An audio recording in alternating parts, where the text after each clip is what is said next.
So I'm going to try this my way.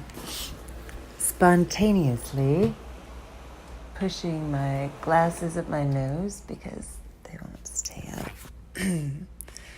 And begin with reading an excerpt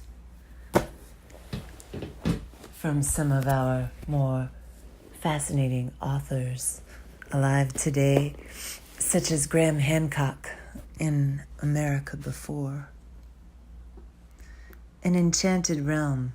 This is from part 1 of his most recent book, America Before. Archaeology teaches us that the vast, inviting, resource-rich continents of North and South America were among the very last places on Earth to have been inhabited by human beings. Only a handful of remote islands were settled later. This is the orthodoxy, but it is crumbling under an onslaught of compelling new evidence revealed by new technologies, notably the effective sequencing of ancient DNA. The result is that many of the most fundamental facts of American archaeology, many of the ground truths upon which the theories and the careers of its great men and women were built in the 19th and 20th centuries, now stand exposed as fallacies. Far from being very recent, it is beginning to look as though the human presence in the Americas may be very old.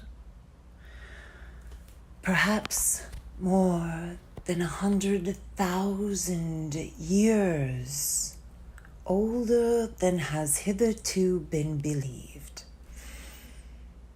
This has greatly extended the frame, taking us back deep into the Ice Age. And it has profound implications for how we view, interpret, and date all the monuments of the Americas built before the time of Columbus. The possibility that they might have an unrecognized prehistoric backstory can no longer be discounted. Moreover, the New World was physically, genetically, and culturally separated from the Old around 12,000 years ago, when rising sea levels submerged the land bridge that formerly had connected Siberia to Alaska. This separation remained total until just 500 years ago, when genetic and cultural exchanges restarted during the European conquest. It follows, therefore, that any deep connections between the Americas and the Old World that are not the result of recent European influence and that cannot be attributed to coincidence must be more than 12,000 years old.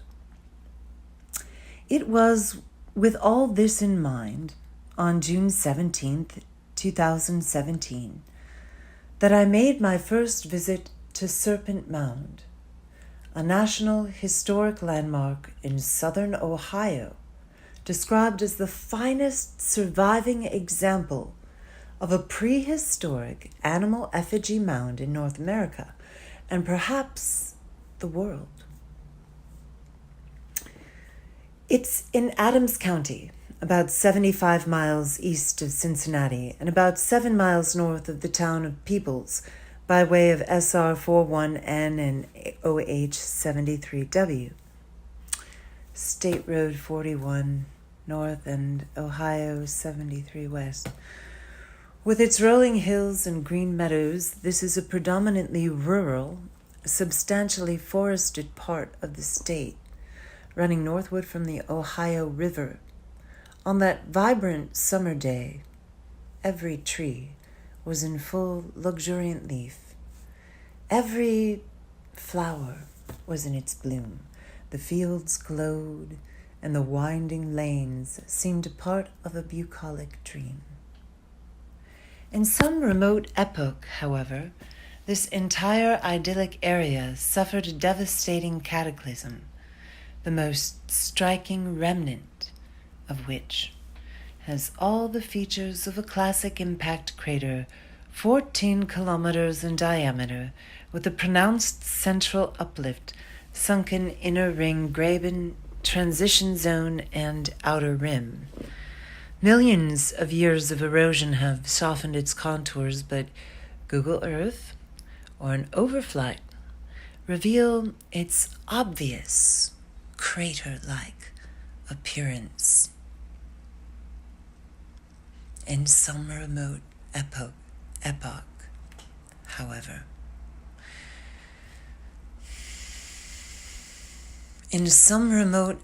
however, this entire idyllic area suffered a devastating cataclysm, the most striking remnant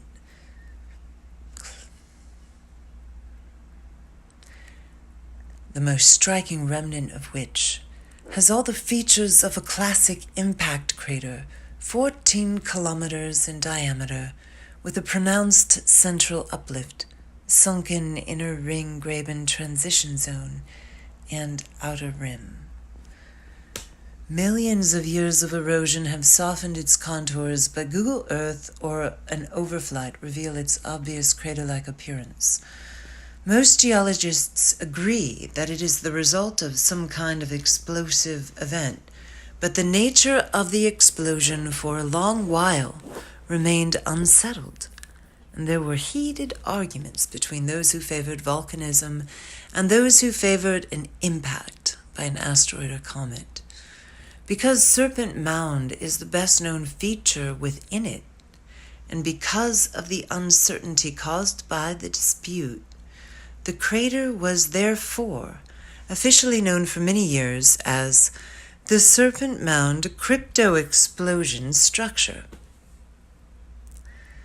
Only since the late 1990s has mounting evidence led to today's widespread consensus that it was, as many had long suspected, formed by a hypervelocity cosmic impact.